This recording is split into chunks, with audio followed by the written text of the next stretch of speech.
Bonjour à tous. Alors aujourd'hui, je voulais vous parler de mon bilan lecture 2019. Alors, j'ai 13 livres à vous présenter.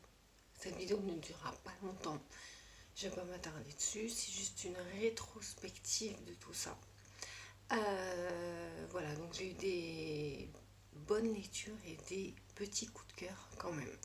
Donc sans plus attendre, je vais commencer. J'ai commencé par, première bonne lecture, ça a été Paranoia de Joseph Finder. Donc en occasion, chez Albin Michel ici.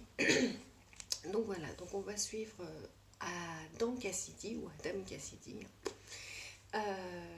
qui travaille dans une grosse entreprise américaine.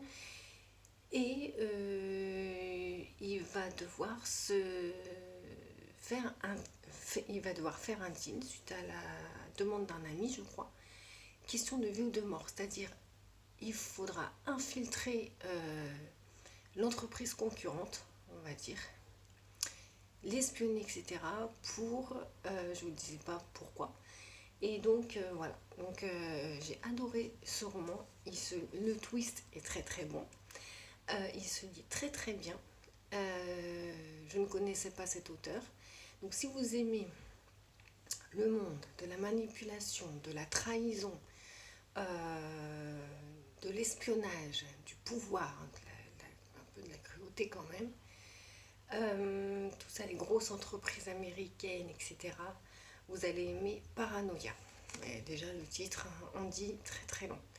Donc voilà, j'ai beaucoup aimé cette lecture. Ensuite, cher à mon cœur, auteur Stephen King, La petite fille qui aimait Tom Gordon. Édition VDB que j'ai eu aussi en occasion. C'est écrit très très gros. Mais franchement, King sait faire ça. Et moi j'adore. Il y en a qui n'aiment pas parce qu'ils trouvent ça trop long. Il tient son roman sur un personnage. On va suivre ici Trisha, elle a 9 ans. Et elle va faire une balade en forêt avec sa mère et son frère. Et celle-ci a une envie pressante dans la forêt. Donc, étant donné que sa mère et son petit frère se disputent, elle s'est dit, bon, j'allais faire pipi vite fait. Et je reviens, il n'y en a pas pour longtemps, je ne vais pas les perdre. Et, manque de peau, elle revient, il n'y a plus personne. Donc elle va être livrée elle-même dans cette grande forêt hostile, on va dire, c'est du King, mais c'est pas du tout surnaturel, moi j'appelle ça, c'est un petit conte, pas pour enfants, quoique. Il y a une morale, donc livre très émouvant. Et voilà, ça brille. J'ai adoré ce roman. Ensuite, thriller oblige, mon genre de prédilection, Cette nuit-là de Leewood Barclay. Donc là aux éditions j'ai lu. Donc ça c'était une lecture, déjà le titre et la couverture m'ont attiré, c'est ce qui m'attire en premier dans un roman.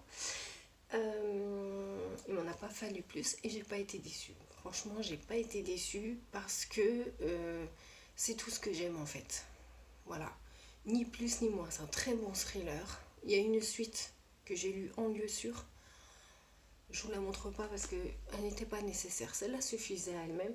Donc en fait c'est Cynthia qui a 14 ans, qui est un peu rebelle, voilà, avec ses parents. La rébellion, un peu comme ça, péril, c'est-à-dire tu sors pas, tu restes ici. Non, moi je vais avec mon copain. Elle a passé une soirée avec son copain, à l'encontre de ses parents. Elle rentre chez elle le soir tard, la maison est endormie. Elle se couche, elle se lève le matin, il n'y a plus personne. Plus de parents, plus de petits frères. Voilà, elle est toute seule dans la maison. Mais que se passe-t-il? J'ai bien aimé le twist. Et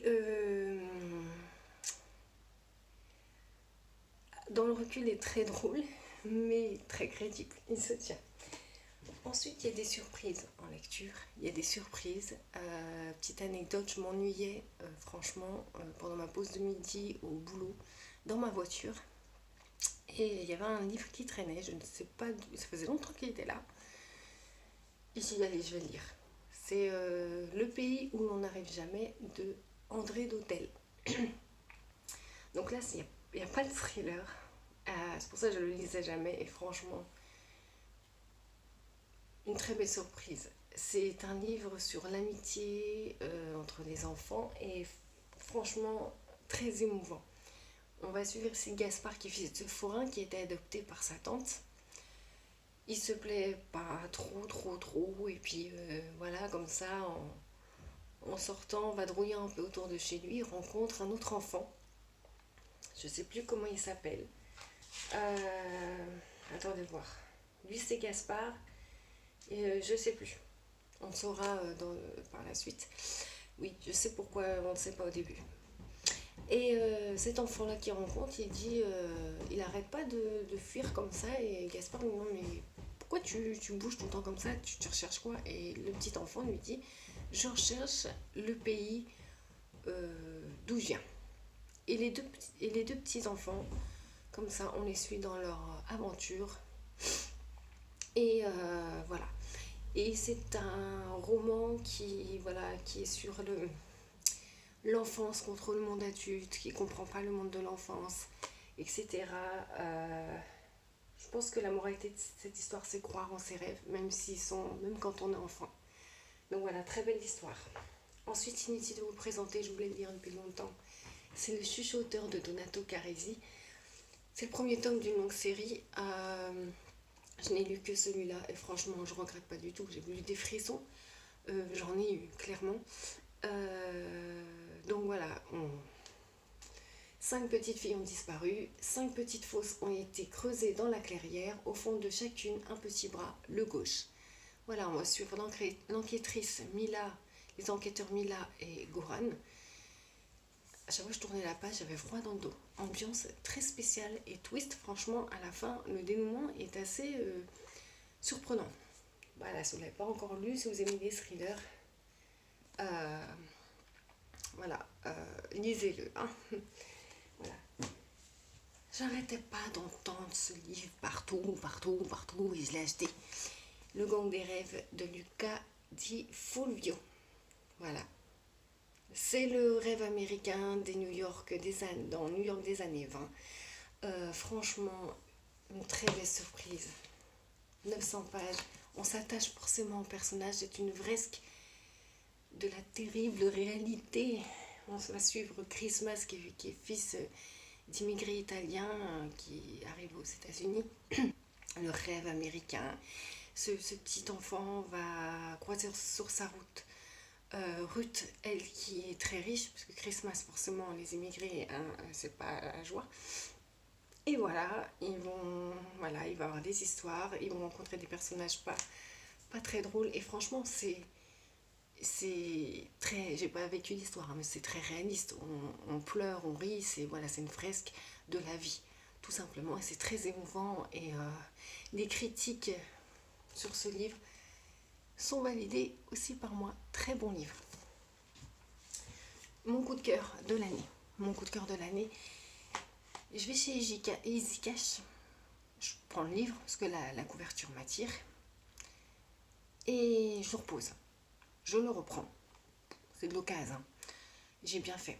J'ai pris une claque monumentale avec Psycho Killer 2 Anonyme. C'est une parodie. Franchement, je m'y attendais pas du tout à ce que c'était. Je crois que c'était un thriller encore un peu sombre. C'est une parodie de films d'horreur. Donc il y a plein de références.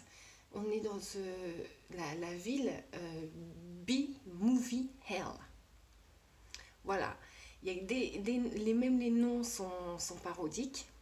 Le nom de perso, les noms des villes, les noms des endroits, etc. Et franchement, j'ai pris une claque monumentale avec ce truc. J'ai rigolé. Attention, c'est une histoire qui se tient. C'est pas débile. La fin est ouf. Et autour de ça, c'est un univers. Moi, j'adore Tarantino. J'adore l'univers de Tarantino. On y retrouve. Le mec qui a écrit ça doit être un peu de ma génération. Il y a des références cinématographiques qui me parlent. J'ai adoré. Forcément, quand j'adore, je me renseigne. Ah, ça fait partie d'une saga. C'est le tome 5 d'une saga. La saga des Poupons Kids. Récemment, j'ai eu, comment ça s'appelle, le livre sans nom, qui est le tome 1. Il est dans ma palle pour l'instant. J'ai lu ce livre au mois de juillet. Et comme de par hasard, quand je me suis renseignée au mois d'août, qu'est-ce qui s'est passé? Je vois, je ne sais plus quand il sortait, fin août je crois 2019, le nouvel opus de cette saga, qui est Que le diable emporte, que je vous parlerai tout à l'heure, parce que j'ai adoré aussi, donc j'ai pris une grosse claque avec ça. Et Que le diable emporte confirme amplement mon adhération à cet univers, à ce mec qui écrit ça, qui est complètement barge, et moi j'adore. Donc voilà. J'ai trouvé dans une petite boîte à livres, cul-de-sac, Douglas Kennedy. J'adore. C'est pas franchement cet été était très bien pour moi et très inspirant aussi. J'adore. C'est un mec qui va rencontrer une meuf dans le désert australien et qui va se retrouver dans un truc un peu chelou. Donc il y a c'est effet entonnoir. J'adore. C'est un thriller angoissant et un peu. C'est pas drôle, mais en fait ça me fait penser à. C'est le genre de livre comme La colline à des yeux, Chétan, les films, voyez-vous, qui se retrouvent un peu dans des tribus cheloues. Franchement, on se dit comment il va s'en sortir. Ben, c'est très très bien. Ensuite, je sais plus, j'ai lu ce livre que je vous montre. Franchement, en août, c'est pas l'idéal quoi. Patricia Cornwell, Jack l'Éventreur, affaire classée. Donc c'est une étude sur Jack l'Éventreur, le pire tueur en série que l'humanité ait connu, qu'on n'a jamais attrapé. Elle en fait son étude à elle, sa version à elle, son avis, son opinion.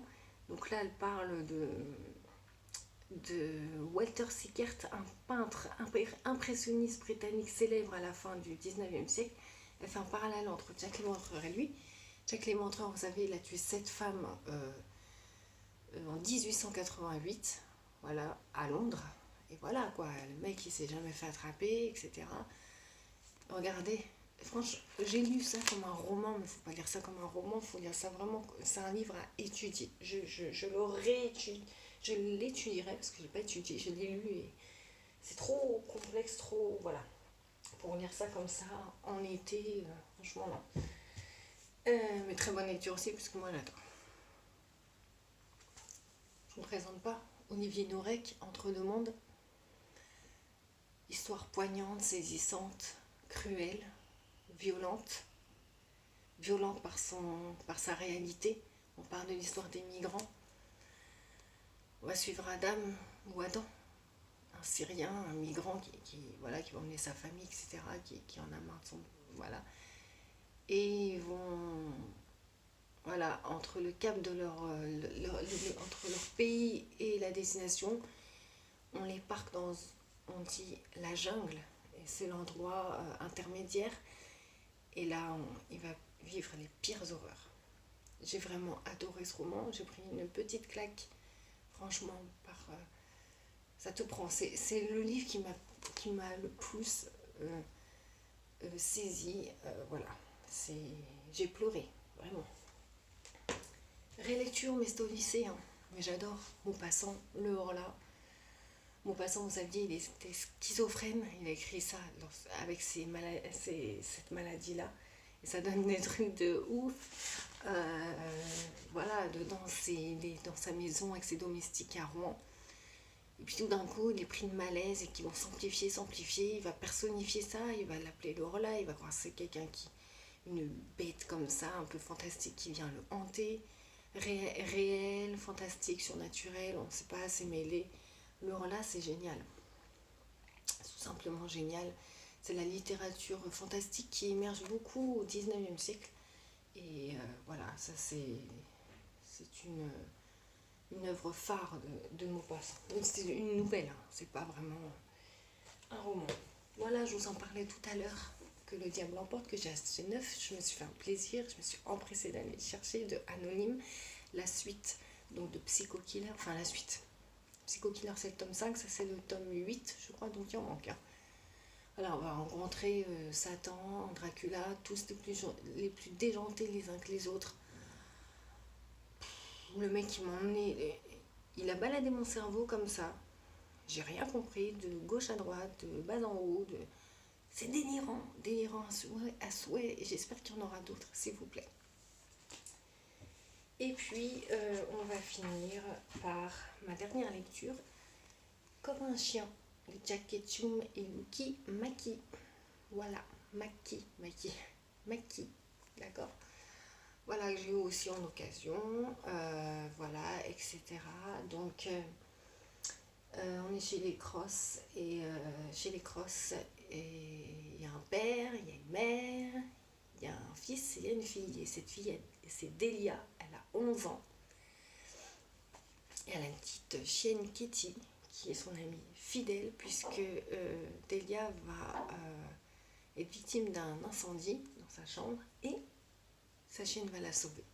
Sauf que Delia était très protégée, chouchoutée par sa mère, qui l'emmenait faire des interviews, qui voulait faire d'elle une petite star. Donc voilà. Et après cet incendie, elle a été défigurée, cette petite Delia. La mère, entre parenthèses, est insupportable. Je déteste ce personnage. Vraiment, la mère, c'est la femme la plus égoïste et la plus exécrable du monde. Enfin bref, c'est une histoire.